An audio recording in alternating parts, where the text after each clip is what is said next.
Even though you're on the phone. Jessica, but I can see her, she sees me. Oh, wow. You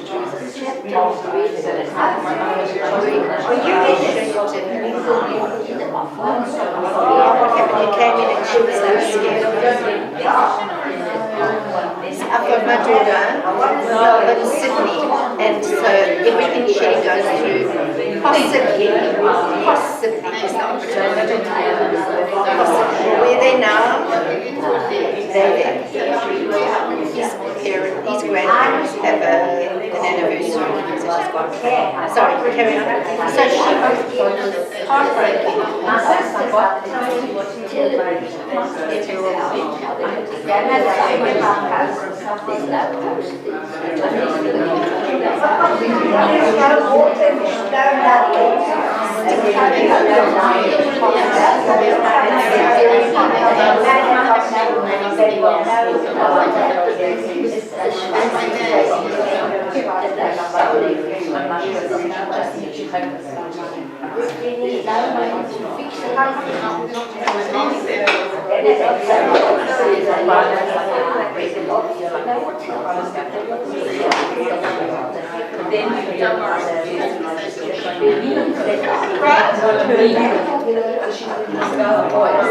you do it on an iPad?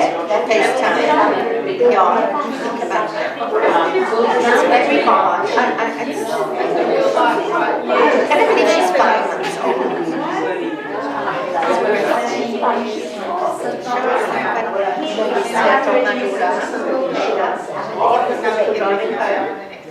Who's the best? On the left, did you see on the left on the billboard? Senator is un-Australian. Contact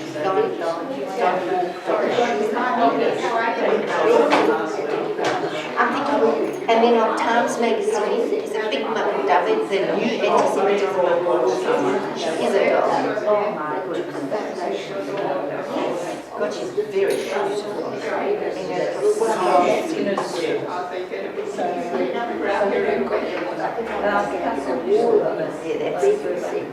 Can you see that, Jess? Oh, do you see that? What? She's a little boy. I love it when little girls look like their fathers and their babies. No, but everywhere else.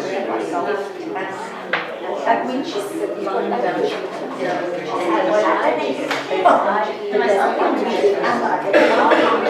Can I ask you something? Why are you wearing this skirt that I know from dust?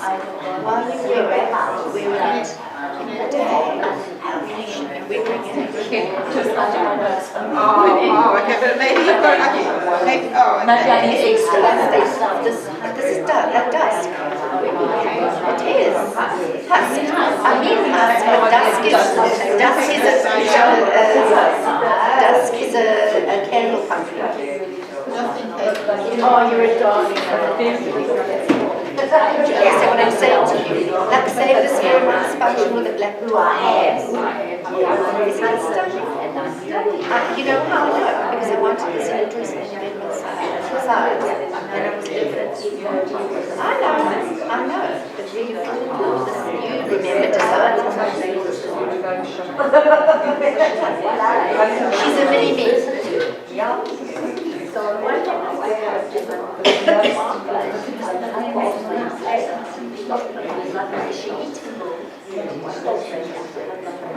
Okay. So by the time you leave, how is she looking?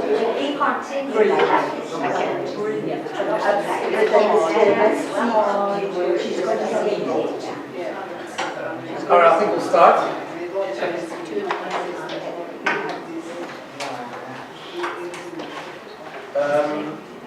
This is week.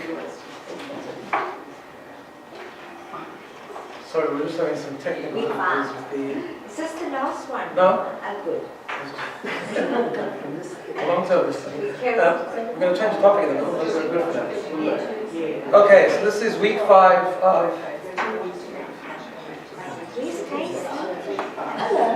We're good? Yvonne, you ready? Yes. Good. She's socialising. We're going to talk about socialism. So this is week 5 of the series that we're doing called Making Anxiety Work For You, based on the book Fighting Anxiety by David Rosmarin. Just a quick review from last week. So we talked about human experience being based on connections which require what we call knowledge and awareness, which leads to empathy, and so on. The good news was that even if you have a deficiency in that area, good traits can be learned, can be studied, can be mastered. We discussed at length the idea of the brain ruling in the heart. And we started to study that people who go through challenge, things like anxiety or other challenging experience, actually have more awareness and notice more and tend to have better empathy and understanding and awareness of others. Although there can be what we call a compassion collapse, when a person gets sucked into the temptation of victimhood. The way we stay away from that is to assume responsibility, even though not be at fault for something, but it's ours. It's ours, we own it. It's our problem and we need to take care of it. We need to address it and confront it and work with it. And we spoke about the whole thing of people watching, which is to learn the art of every day, actually consciously noticing and trying to understand where people are at, what they're feeling, what they're doing, what their needs are, and so on and so forth. Okay, so before we start today, just a couple of reminders. First of all, this coming Wednesday evening, we're going to be doing another home discussion, a home shiur at Shelly's home, called Don't Pursue Happiness. Which, of course, is a strange topic, but that's okay. It'll be a discussion on happiness. That's this coming Wednesday night at 7:30 for 7:45, right? No, 7:15. 7:15 for 7:30, sorry. Oh, wait, I would have looked at the thing before I came. I'll be on time. That's this coming Wednesday night. Also, just put in your diary, I mentioned it last week. I sent it out on the WhatsApp, so if you can get it, please let me know. Purim morning, put in your diary, Sunday morning, 24th of March. I think it's 10:15 at Ariel's Breeder's home in Vaucluse. Purim hour, as we do every year. So don't miss it. Purim is only one day. It's so important to experience it, at least a little bit. So Sunday, 24th of March. Okay. So lots of other things happening, which are all on the WhatsApps, the emails, Facebook, Instagram, YouTube, and so on. Okay. I'm mentioning that because we're actually building up our YouTube channel now. We have someone, probably noticed, we have someone new in the office, Josh, who's also working on our marketing and our social media and building up our YouTube channels. We actually have now 2 YouTube channels, one called Bake Midrash, one called BINA Living, which is like the type of stuff we do here, meditations, all the things are going to be on there. So it's becoming more and more accessible, all the learning. Okay, so today we look at chapter 5 in the book, where the author of the book actually veers a little bit. This particular discussion is actually not so much about anxiety, although we're going to use it. It's more about relationships, actually. Because he started this discussion about how sometimes the experience of anxiety and noticing it at the beginning and being aware of it and using it out for the positive and channeling its strengths can actually help us in our relationships, as we talked about last week. But he highlights 2 things. He highlights, first of all, some critical concepts when we look at strong and healthy and effective relationships. And he shows how we can use some of those concepts that we discussed in the last few weeks about anxiety to improve and strengthen those relationships. So as I said, it's more of a discussion on relationships today, but we're going to use some of the concepts that we discussed about anxiety. We've talked about relationships often, but we haven't revisited it for a while, so this is actually a good time to do it. Okay. So he begins with kind of a foundational concept, a few foundational concepts. First of all, as a reminder, as we spoke about last week, that we are social animals. Right? It's even hard to stop socializing when the shiur begins, right? So we're social people. And we actually need each other. That's the way the world works, right? We need each other, we thrive with each other, and we strengthen each other, inspire each other. So that's an opportunity because, as we said, we can actually, last week we discussed, we can use our anxiety to become more aware because anxious people are super aware. And therefore, if we know how to do that, know how to use it and harness it, we can actually use it to become more aware and understanding of other people. But on the other hand, it can create a problem, being anxious, because when we tense and we don't channel it properly, the very fact that no one is perfect can be a problem. And in relationships, we need to know that no one is perfect. That's just a foundational rule. Right?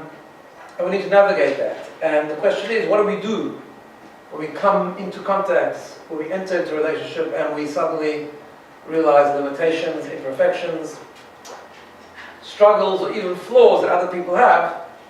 How do we do that, right? Because what we'll see is, and we'll discuss a lot, is that navigating healthy relationships requires that we make peace or accept or thrive with the limitations and even deficiencies of other people. And sometimes our anxiety can actually exacerbate that, but if we use it properly, we can actually use it out to the fullest. So let's just talk about that for a moment, about this concept that everyone is. See, in the past we've talked about differences. And let me just begin with something I've shared with you a number of times, but it's been a number of years I think since I shared this. Let me share it again. And that's the famous Rachel and Leah, Rachel and Leah concept. If you remember. So, we've always said that when we enter into relationships, normally what happens is, people enter into relationships because of sameness, right? Compatibility. We find sameness with the other.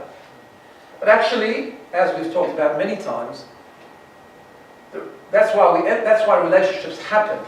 But relationships thrive because of difference, not because of sameness. Right? That's how relationships thrive. Specifically, as the Talmud says, that just as people know to people look alike, know to people think alike, we can actually grow from that difference. And we've talked a lot about difference.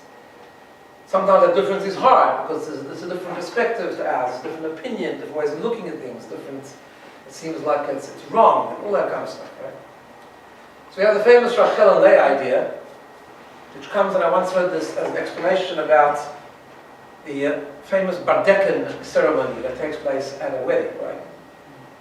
So everyone always says that the source of the veiling the bride at a wedding goes back to the biblical story of Yaakov, Jacob, when he married two wives, Rachel and Leah. And the origin of that is because he actually wanted to marry Rachel, who was Leah's sister, and he had a father-in-law that was a con man, essentially. And Leah was slightly older. So at the last minute, when they were bringing in the bride in those days, the way it was done, it was dark and couldn't see. Leah, he actually brought in Leah. And then the way the verse reads, by Hiba Boker, the next morning, V'hina hi Leah, behold, it's Leah, it's not Rachel, right? And he was upset. He asked his father-in-law what this is all about. He said, well, we can't marry off the younger before the older. But don't worry, he says, you worked for 7 years in order to marry Rachel. Let's finish the week, you'll marry Rachel. This time I'll do you won't have to work before, you can marry Rachel too, and you can work another 7 years for Rachel, and everything's fine. Okay, that's what he did. So, the saying goes that the reason that we veil the bride is we bring the chatan, we bring the groom into the room where the bride is, so he can check out it's the right person, right? Before he goes to the chuppah, make sure it's the right bride. Yeah. The problem with that explanation is that it's the opposite. In other words, then we should be uncovering the bride, not covering, right?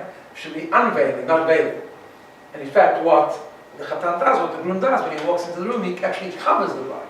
How does that fit symbolically with this idea that he's actually checking out that it's the right person? So I once heard a very beautiful explanation, and it is like this. We learn Kabbalistically, and we learn in Kabbalah about Rachel and Leah, but actually, although in this biblical story they are two separate people, but actually they're two parts of every person. And the reason for that is because we learn that Rachel was a very uncomplicated, very smooth, very hopeful, very optimistic person, right? Just like, and part of the reason was because, and Leah wasn't. Leah actually was more sad. She was much more of a complicated person. The background to that story was actually because they were related to Jacob's family. And the background was that there was the rumor that went around for years that Lavan has two daughters, and Yitzchak has two sons, Jacob and Esau. Esau wasn't a good guy. And what's going to happen, the plan is that Leah, the older one, is going to marry Esau, and Rachel is going to marry Yaakov. That was the going rumor over the years. And actually that traumatized Leah, because she didn't want to marry Esau, of course, because Esau was not a good guy. Because there too, it says her eyes were very soft from crying, and just generally the idea of Leah represents something that's much more complex than Rachel is. Now, we all have a Rachel and Leah, right? That's how it works. We all have the parts of us that are uncomplicated. We hope that that's the bigger part, but not always. And things that go well, things that are simple, things that work according to expectations, uncomplicated, simple, smooth, and so on. But we also have the Leah. Everyone has a Leah. The complicated parts are insecurities, are complicated relationships, are whatever it is, are rough parts of our personality, right? That's the symbolic layer of every single person. And the story of Yaakov marrying Rachel and Leah is really the story of every relationship, right? It's the story that you marry, or not only marriage, but any relationship. You enter into a relationship because you want to have a Rachel. That's what you want to have. Everyone wants that. You don't enter into a relationship because, yes, it's going to be a really complicated relationship, and I'm sure I can grow from it and all that kind of stuff. No one does that. Everyone looks for the Rachel, and that's what you find, and that's the relationship you enter into, supposedly, right? And then the Torah tells us, Vahiba Boker was the next day, symbolically meaning over time, suddenly you realize, you discover, hey, 1 second, it's not just a Rachel, right? There's a layer here too. It's not easy. There is a layer, right? So, but if you understand how relationships work, you actually discover, yes, there's a layer, because you know what, I'm not the only one. Everyone has a layer. And I need to learn to navigate that. Not only I learn to navigate it, I need to learn to grow from it. And strengthen from it. And be non-judgmental about it. And work through it, right? And that's the symbolism, at least according to some commentary, behind the veiling of the bride. When the Chatan walks in, what he sees in front of him is a Rachel. But he commits to the whole person. That's why he covers the bride. To say that, listen, I know I'm marrying what I see, I'm marrying a Rachel, but actually I'm committing to what I don't see as well. I'm committing to the, it's a commitment to the entire relationship. It's a commitment to the layer as well.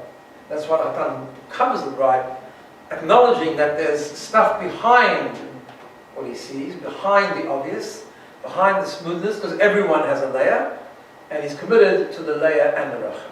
Right? That's the idea.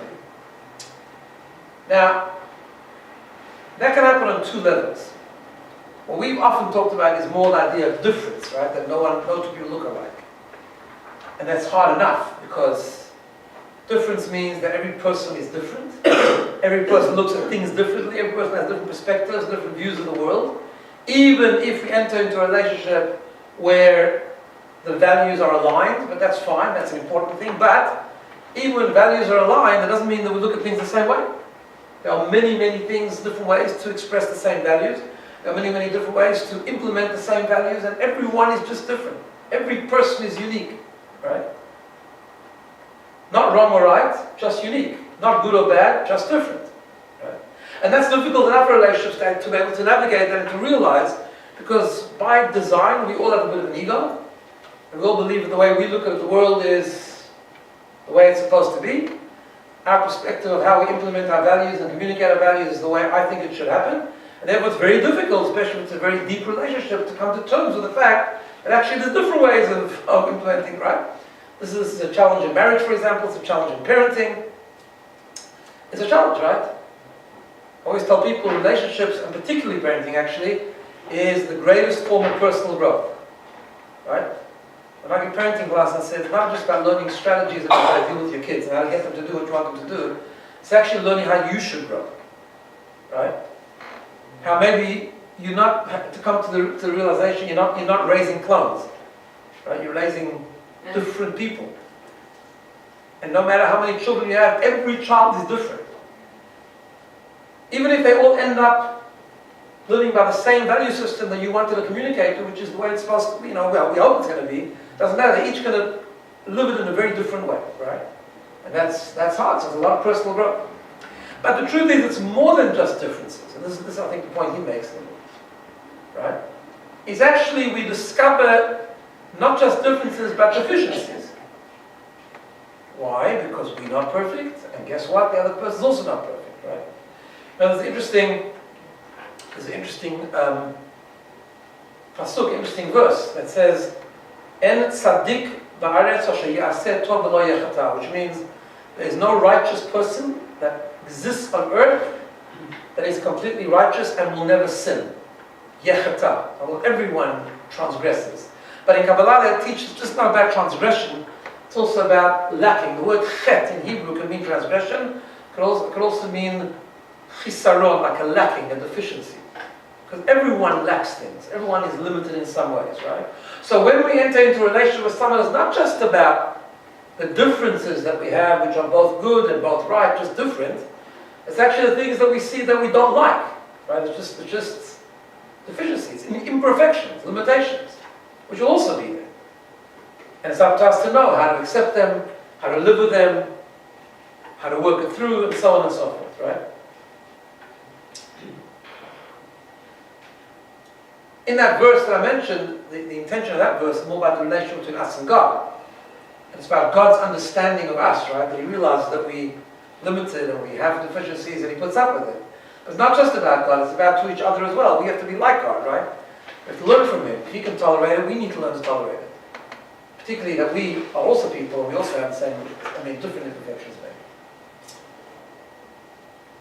Which is why, and I think I've mentioned this once before as well, there's a fascinating passage in Pirkei Avot, in the Ethics of the Fathers, that talks about not judging people, right? And it says we should always learn to judge people favorably. And how do we do that? So it says, you have to look at the language very carefully. It's in Hebrew, I'm trying to sort of communicate it clearly. It says, "Havidan kala adam," we should judge everyone. Nakaf zchut. Essentially that means favorably. Right? It says you judge every person favorably. But if you look at the language carefully, it doesn't actually say that exactly. That's why it's always translated, but it's actually not accurate. That's why translation is such a complicated thing, right? When you translate from one language to another, a lot often gets lost in translation. Because you translate by context, but often there's deeper stuff there, particularly in Hebrew. So it doesn't actually say judge everyone. In Hebrew, you would say judge everyone, you would say Hevedan Kol Adam. Kol Adam means every person, right? But it doesn't say that. It says judge Kol Ha'adam, which means the whole person. It doesn't mean every person, it means the whole person. Ha'adam means the person. Kol Ha'adam means the entirety of Ha'adam, the person. That's what it actually means. And the commentaries explain a beautiful thing. Because how do we judge someone favorably? There's two ways. See, sometimes people do things that seem very wrong. We rush to a judgment, right? But sometimes our judgment is completely wrong, so we misinterpreted the experience, right? We might not know the background, we might not know the context, we might not know the intention of the person. Correct? So that's one way. You judge favorably by saying, well, maybe I don't know the background. I didn't get invited to somewhere, or maybe it was, the invitation was sent, it just got lost in the mail, right? Or went to junk mail nowadays, right? Okay, that's one way of judging favorably. Always to think of maybe there's a different way of looking at it. Maybe I'm missing part of the fact, and therefore I'm misinterpreting. But, says Pirkei Avot, there's a different way of judging favorably. And that is that maybe you're not misinterpreting it. Like maybe the thing that you see is just so clear-cut wrong. It's just wrong. However, says the Mishnah, says the passage, Hevedanet kol ha'adam. Judge the whole person. You're looking at one component of a person that no one's perfect. So they did something wrong. Okay, I made a mistake. So do you. But look at that. When you want to judge favorably, look at kol ha'adam. Look at the whole person. Notice the good they do. Notice the strengths they have, the entirety they have, the wonderful contribution they make. When you start looking at kol ha'adam, then you're able to judge favorably, even though they have a flaw, even though they made a mistake. If you just focus on the error, if you focus on the thing that was done, yes, you're going to judge harshly. But if you focus on kol ha'adam, the entire person, then it's a different story. Incidentally, it's not so related to what we're talking about, but just an interesting thing. In the Ethics of the Fathers, that particular passage is right next to the phrase that you should make for yourself a mentor. Right? And I once looked at that. It's interesting. What's the connection between judging favorably and making a mentor? Because the truth is, it's mentorship also. Sometimes we choose someone to follow. We choose someone who's, we trust and is authentic and sincere and so forth. But no one's perfect, even a mentor, right? Like sometimes people choose leaders and they want the leaders to be absolutely perfect. Okay? No one's perfect. So even leaders will make mistakes. Obviously it depends on what context, depends how much, and so on, right? So the Pirkei Avot says, before I tell you have to choose for yourself a mentor, choose someone that's got values, that you can trust, that's got leadership, and so on and so forth. But remember, even that person you're going to have to look at kol ha'adam. Even that person you might have judged favorably. Because no one's going to be mistake-free, right? Which is interesting how it comes together. Okay. Now, the problem with all this is that we live in a society, as he points out, where actually this is going in the opposite direction. It's all very nice talk, but it's going in the opposite direction. You see this in very, very many parts of life, right? He quotes, I don't know, these people, he quotes someone from a movie star from some more conservative back way in the 1960s, and he said about President Kennedy when he was elected, he said, I didn't vote for him, but he's my president, and I hope he does a good job, right? That kind of talk you don't find today anymore, in politics for sure, right? Everyone's either amazingly good, but it's not true, it's never true, or everyone's just amazingly evil, completely evil, right? That's the way it's going, that's the direction it's taking. And it filters down not only from politicians, I'm mentioning politicians only because it's the leadership of the world, unfortunately, but it kind of filters down to everyone. And people becoming more and more stuck, and people don't want to recognize that people have imperfections, and want people to fit into their worldview completely, and if they don't, they're completely evil. So it's become a very extreme and polarized society, where everyone is either, I love that person, or I can't stand it, right? Which of course doesn't do very well for relationships. Because as we said before, all of our relationships are with people who are not perfect. It's just the way it is, right?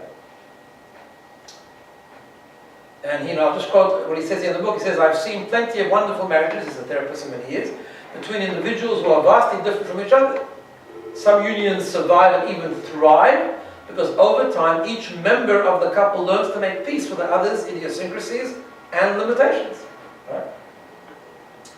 Now we know, of course, that this idea that everyone is imperfect, but at the same time everyone is good, is a very Jewish idea. We learn that everyone is created with Tzelem Elokim, everyone is created in the image of God, right? And I'm not talking about even close relationships, but even just basic respect for all human beings.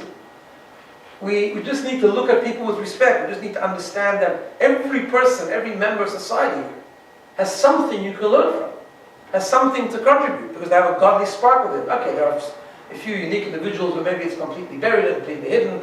We always talk about that. But essentially everyone, even people that disagree with vehemently, have what to offer, have what to contribute, right? It's just a good mindset to get used to, because it filters down then into serious relationships that we have, right?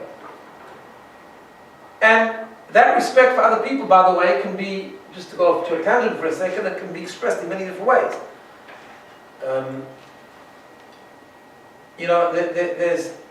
There's differences and there's complete disagreements, but either way there can be respect. Either way we can see good in other people. What I mean by that is as follows, right? So when we enter relationships with people that have the same values as us, and they implement them differently, so then it's not a matter of wrong or right, it's a matter of different, and we need to get used to that and learn from the difference. There are cases, and I think this is what society doesn't understand, that there are people that disagree in values, and that's okay too. Now, I wouldn't recommend people enter into very deep relationships with people with different values, because values are good to have common values. That's healthy for any relationship, right? Like marriages and things like that. It's good when people can align their values. It doesn't have to always be that way, but when the basic values of life are the same, it's a good thing, right? But if someone who has different values than me, it's okay for me to think they're wrong. That's fine. And at the same time to get on with them and to respect them. Which is not the way the world is going at the moment, right? On either side of people's values. Right? They are, because values are important. We've talked about this once before. The reason why it's okay to disagree with someone, you know, people talk about tolerance today, talk about respect. So there's this distorted notion that respect is only when you agree with the person. If you don't agree with them, it means you're not respecting me. That's totally not true. Why? It's actually good to disagree with people, even vehemently. Why do I say that? Because values are a really important part of life. Right? Values are it's the guiding principles of life. And what is the definition of a value? The definition of a value is that it's my conviction. It's something I deeply believe in. Right? I deeply believe in my values. And so I should. So should everyone. Now, everyone takes their values from different places, whatever the case is, but values are something you deeply believe in. Which means that someone who doesn't agree with you is actually wrong in your view, and that's fine. Right? It happens, you know, in the way we implement Judaism, the way we believe in Judaism, and so on and so forth. Are people called it? Okay. We're putting it off, Just nice. Put it off until people start to schwitz over there. How's that? We'll do this in shifts. Right? I mean, I'm open with this example, so I'll give it to you even in Judaism. So part of my value is Orthodox Judaism, which means that I believe the Torah was given at Sinai, and that's where we've got to get our guiding principles from. Now, within Orthodoxy, there's different ways of expressing that, and that's fine. So we call the 13 principles of faith from the Rambam, who set down the 13 core principles of faith. It's the song of Yigdal, people sing in Shul on Friday night. That Torah from Sinai, there's only one God, and we only pray to one God, and we believe in the ultimate coming of Mashiach, and so on and so forth. Right? These are the core principles that all Orthodox communities adhere to, and implement them differently within the realms of Orthodoxy and Halakha, and so on and so forth. And that's fine, there's plenty of respect. But there are parts of our communities within Judaism that don't believe in the 13 principles of faith. Right? There are other non-Orthodox communities that don't believe in the same principles. They don't believe the Torah was given at Sinai in the same way Orthodox does. And I'm very clear about it. I think they're wrong. They're completely wrong. No, that's an option. I don't think that, you know, maybe I'm right, maybe they're right. I don't think so. I think my belief in God is completely right, and that belief is completely wrong. But it doesn't take away from my respect. I don't think they're less of a human being because of that. Right? And I think that's okay to completely disagree with someone on a value level, and yet to believe that they're a contributing member of society, they do have a lot of good, they believe they are created in the image of God, and there's a lot of good that they do. Even though I disagree with them, that's fine. That's not the popular view in society at the moment, right? You know, if you take the right or left, or the different views in society on all different issues, it's a very common thing. You don't agree with me, you're bad, right? And that's where it all breaks down. So from a Jewish point of view, this idea that no one's perfect, no one's all time right, and even it was legitimately okay to believe someone is wrong. I'm not talking about that if it's just different ways of implementing the same thing, then we have to learn to respect that and learn to understand there's just different ways of implementing the same thing. But even when you really believe that a person is wrong, it doesn't matter. Everyone's got some good. Ha'adam, the whole person. The whole person is not bad, God forbid. Right? And you can talk to them, and you can socialize with them, you can drink coffee with them, and you can learn from them in different issues which don't relate to the convictions that you have. Now, part of why that's so problematic today, right? Part of why this is so difficult today for people to experience, goes back to what we spoke about a few weeks ago. That because we live a comfortable lifestyle, we have gotten into a pattern, the world has gotten into a pattern, society has gotten into a pattern, where life needs to be easy. That's what it is. We don't like discomfort, right? Therefore, because life is supposed to be easy, so are relationships supposed to be easy. People assume that relationships are going to be easy, especially when they start off really good. Right? And therefore, dealing with imperfect people, flawed people, different people, actually makes us anxious. We get upset, right?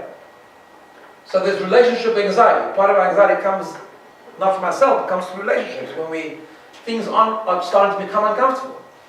So this is the connection, right? So as soon as we realize, we recognize, and we discover imperfections with other people, it induces, especially if you're prone to anxiety anyway, it induces anxious feelings, right? The problem with all that is that it's all a made-up thing, because, meaning it's all an error, it's erroneous thinking, right? A lot of anxiety comes from thinking, it comes from misfire of the brain, as we call it, right? Because we're all imperfect, and no relationship is easy, and no relationship is perfect. And all relationships take work, something we've mentioned many, many times. A thriving relationship does not come without work, no relationship. If anyone tells you they've had years of a perfect relationship without work, it's not true. It's just simply not true. That's right. In the movies. In the movies, in Hollywood, that's correct. Right? We're just all different, we have biases, we have subjectivity, we have whatever, essentially, right? And what happens, unfortunately, today is that instead of putting in the work, what do people do? By and large, they chuck it out. Or, even worse, because they don't realize, another problem is they don't realize how important that work is. Because going back to what we said last week, connection is so important. Connection is fundamentally important. So if you chuck away connection because you value comfort, or like we said last week, we have a society that values productivity more than connection, that's where it all starts to break down. And what's happening even more than that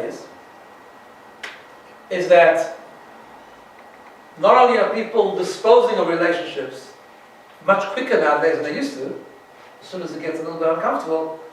Right? Now that doesn't, as I've said many times, whenever I talk about this, it's important to understand that sometimes relationships do need to come to an end. Right? That's just clear, right? Just for many reasons, we'll talk about it soon, but not always. And they're coming to an end far too quickly today and far too early, because there's just not a willingness to actually put in the work.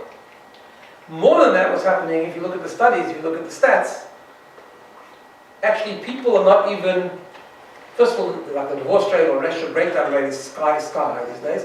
And second of all, what's actually even worse, is that people are not committing to relationships altogether. And if you notice, if you look at the statistics, marriage is completely down. Like dramatically down in the world, right? I once gave a talk. I do this talk sometimes for young people, young adults, and I give them the option of choosing the topic, which is sometimes a bit risky. Right? So we had a discussion, I said, just choose that, whatever you want. So they came back, the topic is, why is marriage important? I said, uh-oh. Right? And I sat down and I said the following. I mean, it was a long talk, so I won't give you the whole thing now, but I said, listen, I'm a rabbi, right? So, I don't know what you guys are expecting, but I mean, obviously, from a religious point of view, marriage is important, because you can't have sex without marriage, from a purely religious view, right? So you can't actually live together and have children, or even enjoy life without that. But I said, that's not what I'm going to say tonight, right? That's not what I came here to tell you. Yeah. I mean, I was happy to be honest, but I talk about it because it's not just a spiritual difference, right? I spoke about, of course, the spiritual differences. When people two get married, there's a chuppah, the souls connect. You know what happens? Like, what's different? If you've been living together for 3 years, what's different now? We just got married, you stood down the chuppah. What changed? Okay, it's a lot of spiritual changes that happen, right? True. The souls connect each other, the soulmates, and the journeys of the souls from the creation of the world. All these things are all true. But I said that's not my point. My point is that actually marriage is crucially important in today's society, and the reason that's not happening is not only because people don't believe in the spiritual concept, is because what changes the day you get married is commitment. That's what changes. And people don't want to commit. You know why? Because what does commitment mean? This is, I think, the crux of it. Commitment means that I'm just committed to go beyond myself. Right? In other words, as long as I stay in a relationship, even if for a few years, but I'm not committed, so that I'm still reserve the right. Right? I reserve the right. If it's not going my way, good, so we'll break up. Not a problem. It's not a big issue. We never committed, so it's not a problem. Right? As soon as we go through a marriage ceremony, even if it's a civil marriage ceremony, right? What you've just done is you've committed. And commitment is hard to break, and now people don't want to commit. Why? Because commitment means I'm committed to this for the long term. I'm committed to this even if it doesn't feel comfortable sometimes. I'm committed to putting work. I'm committed to go beyond myself, and people don't want to go beyond themselves. We live in a very me world, as we've talked about many times. But if we want relationships to happen, if we want connection to happen, we need to be committed to go beyond ourselves. That's why marriage is important. Right? I don't know if it helped, but that's what I say. Anyway, so what do we do that? But it is difficult sometimes, right? So what do we actually do? So we have to turn it around.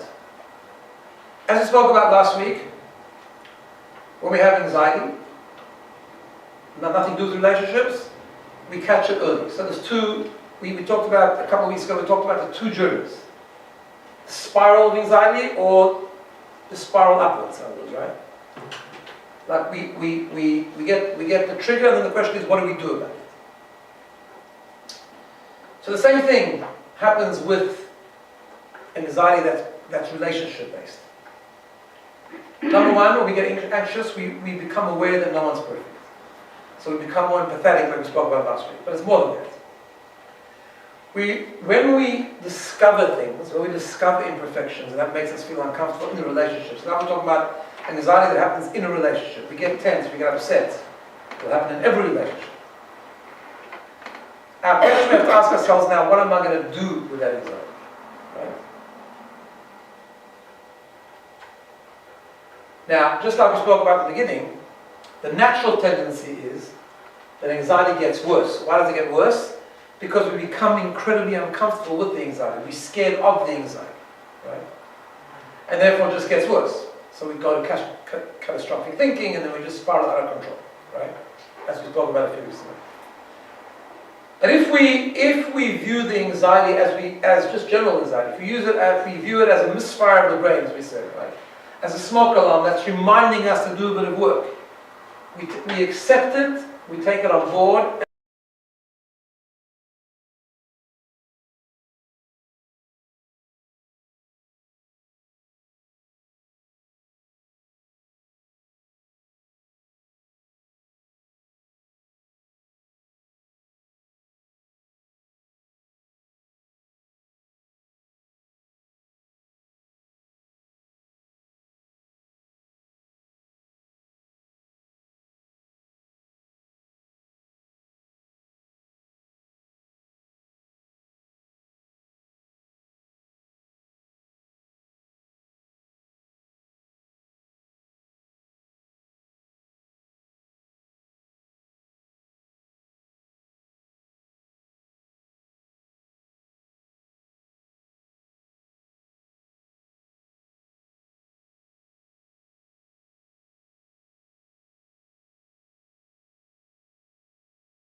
view that initial anxiety, initial upsetness as a blessing.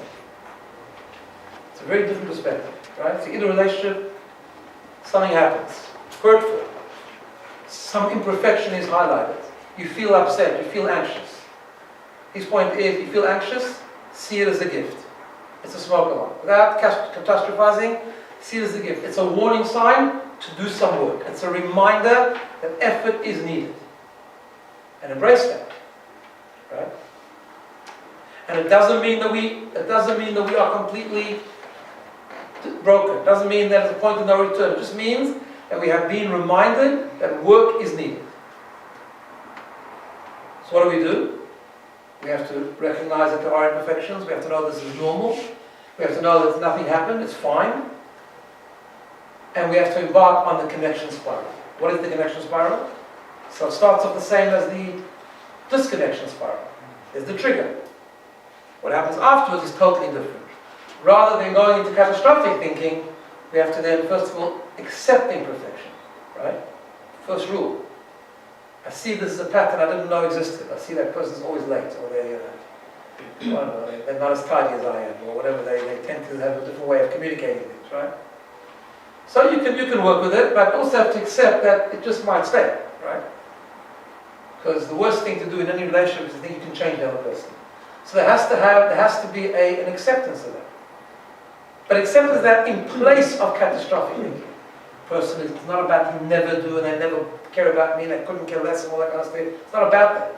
It's about a flaw that they have that is different to mine. And they probably have the same problem. They just recognize the flaws that I have, which they didn't discover either, right? Which is fine. So we accept imperfection. As soon as we do that, it's a whole different ballgame. Okay, then we have to know what we can do about it. We have to communicate, we have to recognize, we have to be honest with each other, all that stuff. But it removes that catastrophic thinking that will just spiral into complete breakdown, right? Part of that accepting the flaws is actually to have compassion. Compassion to ourselves. It's okay for me to feel anxious about it. It's normal. I don't have to blame myself. Compassion for the other. No one's perfect. I just discovered I didn't marry or enter a relationship with Mr. or Mrs. Perfect, right? And then once I'm in that mode, then we can communicate respectfully. Then we can reduce the disconnection and enhance the connection, right? And that's how the two spirals work. But the point is that actually both journeys, whether it's the spiral of disconnection or the spiral of connection, actually start the same way. Just like with anxiety in general. It starts the same way. It starts with a feeling of anxiety, a feeling of being anxious, a feeling of being upset. And it's up to us what we do with this, and this is the point, this is the whole point about the book. It's up to us how you're going to see it. Are you going to be scared of it? Are you going to look at it as a terrible accident, a terrible thing that just happened to you, and therefore just move into much more catastrophic mindset, and it will spiral out of control? Or you actually, while it's still small, you're going to see it as a blessing. You're going to see it as a misfire of the brain, and a reminder from the brain that work is needed. And if you see it that way, and you see it as just a reminder that work is needed, then you can remove the catastrophic thinking, you can move into much better thinking, you can have compassion, you can have acceptance, and then you can work with it.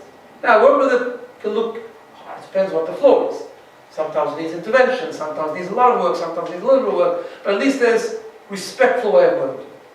Incidentally, he doesn't talk about this, but I'd like to add just something I've come across, unfortunately, recently a lot, just in talking to people and helping people.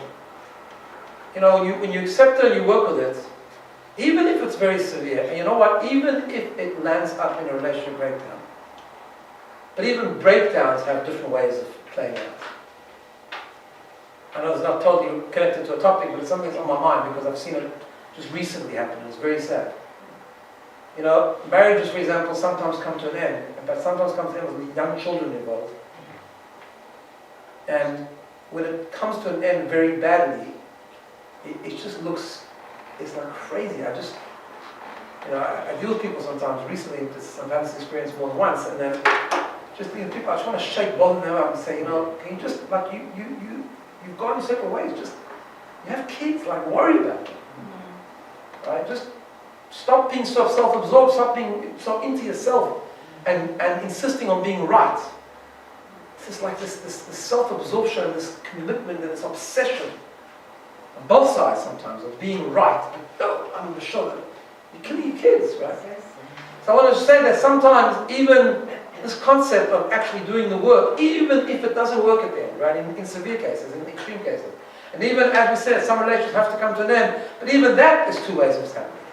They come to an end in kind of better ways than others. And it's just very sad when it doesn't. There's nothing you can do about it, because the only people that can do something about it are the people involved. And sometimes only one person, sometimes both people. It's just very, very sad. Rabbi, can I make a point? Yeah, So please. I will just ask a Yes, question. yeah, sure. I often think in marriages, if people do the work, they can make it work. So if one person won't do the work and it doesn't work, then how often at the back end of that it's going to be as you described? Because if you've got one person prepared to do the work and one person that doesn't, how do you? Correct. So I think that, no, that's 100% correct. And sometimes that's the reason for a breakdown, and it's the reason for a bad breakdown too. Because the person that refuses to do the work, they're not going to do the work later either. No, they didn't do it in the marriage. They don't do it in the marriage, they won't do it after the marriage, right? But sometimes, there is some, I mean, look, and there's two ways that can play out. Sometimes when one person thinks they're doing the work, often doing the work correctly can inspire someone else to do the work, and that does happen. You know, someone who's lagging behind, but they get there eventually, but sometimes not. But if both people are trying, which sometimes happen, it doesn't mean always it's going to work, that's what I'm saying. It's not what we're saying now. I mean, it's yes, when you start early and you accept imperfections, and basically people are compatible people, just everyone's not perfect, and they're both ready to do work, then there's a good chance it's going to really not only work out, but actually thrive. But when that doesn't happen, if they're ready to do work, even if it's like, I mean, sometimes you just have mismatch to begin with, right? But they're both ready to put in the work, then they'll put in the work at the end also. And you see those, unfortunately, now rare cases where actually there's a breakdown, there's a divorce, but it's amicable, to some degree at least, right? Where they have someone else's interest in mind, like the kids, and don't destroy their lives, right? But not always. It's very, very sad. So, but just getting back to a happier, on a happier note, by looking at these things earlier and seeing it as a blessing when you get anxious with them, often the differences are not that big. They just spiral out of control because, and that does happen a lot, because of the spiral disconnection. And if we can see it earlier and recognize it as a blessing, we can do, and prepare to do the work. This is what it is. It's all about being prepared to do the work. I think life today boils down to a few principles, and one of them is we have to prepare to work. Life is not a dream. People, I said that, people in the old shtetl knew that. We don't know that, and we need to learn that, and we need to be prepared to work hard. There's more to come. We'll probably do another week or two on this topic, and then we'll do another series. Thank you. Have a good week. Thank you, Rabbi.